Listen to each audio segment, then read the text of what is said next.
Bismillah ar-Rahman ar-Rahim. Hi, I'm Arif Akil, a beginner student of sacred reality and Gnosticism. So in the last video, we explored how Salaat prayer isn't just a duty.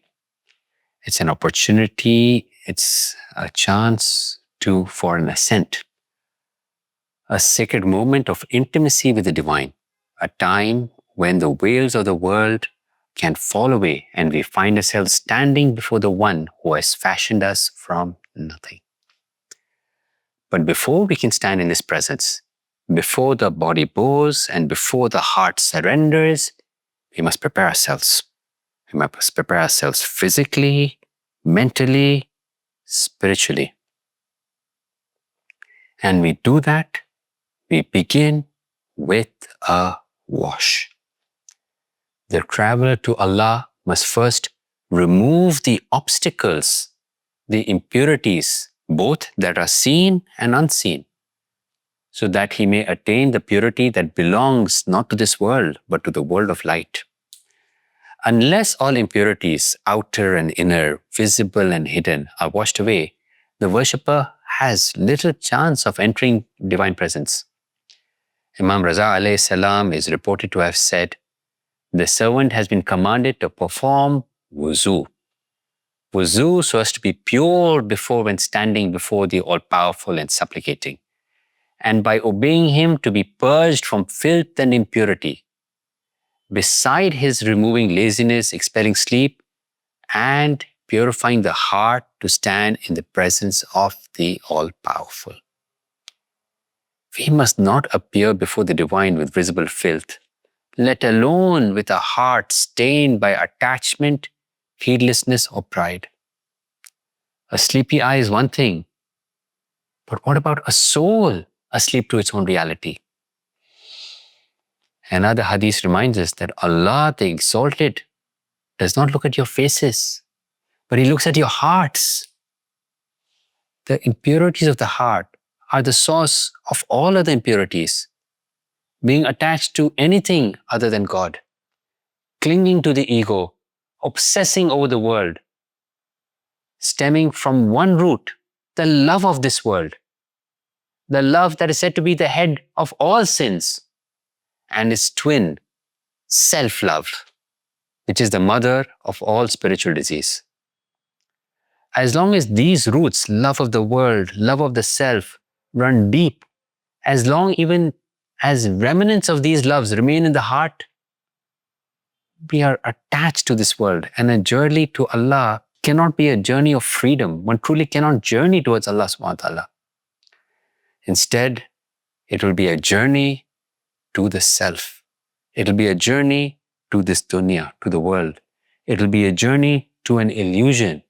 It will be a journey to the devil. It will be a journey to shaitan. So the first stage of the journey is tasqiyah, is purification, purging the heart of self-love and purging the heart of worldly attachment, making space for the beloved. And we purify self by performing the wudhu. How do we perform the wudhu? With what do we perform the wudhu? It is with the blessing of clear, pure water. Water, water, water. A mercy that descends from the heavens, just as divine mercy flows down to us. Water, it touches nothing but cleanses what it touches.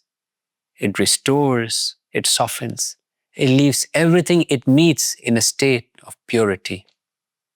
Just as water brings life to barren earth, it revives the soul, washing away the traces of the world, awakening us with a yearning for the divine.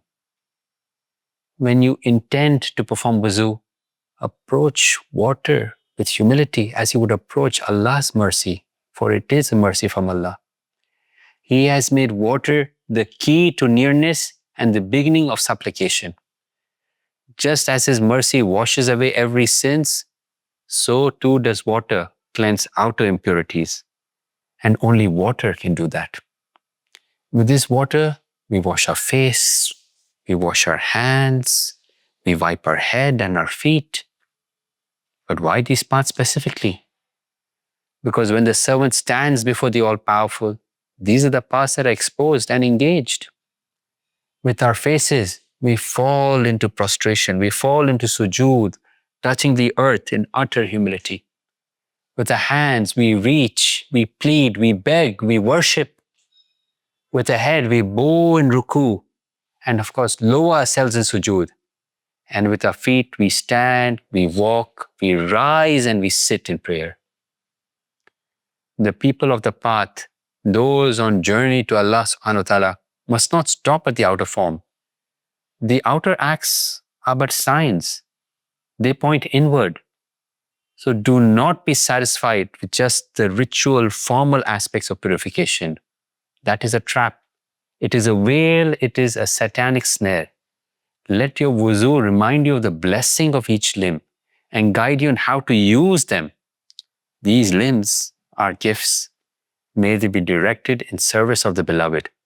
May they not fall into disgrace by chasing the lower self. This is the beginning of living the hadith that speaks to both the ascetic and the seeker, which is purify your heart with what? With the fear of Allah and yaqeen and certitude, just as you cleanse your limbs with water. Two lofty stations are referenced in this grand and great hadith. Taqwa, God-fearing, which is perfected by letting go of everything but Allah subhanahu wa ta'ala, and certainty, yaqeen, which reaches its peak when we begin to truly perceive the presence of the beloved. So at the time of wuzu, the traveler must remember, I'm about to stand before Allah. And with this state of my heart as it is, do I deserve to be in His presence? Am I worthy? What if I stand, I'm dismissed? What if I'm not ready? So as he prepares not just outwardly, but inwardly, he seeks to purify the heart, the real seat of divine attention. He asks for cleansing, not just of skin, but of pride, not just of dust, but of delusion. After all, the heart is the throne of divine presence. So cleanse it from anything other than Him. Let no thought of arrogance or separateness remain. Because this outward purification is just the shadow of inward purification. And unless the soul is washed off its deeper filth, even the purest of limbs remain veiled. The body must be clean, yes, but more than that, it's the heart that must be clean. For only then does the soul become worthy of standing in the light. Only then do we begin to taste the sweetness in Salaat.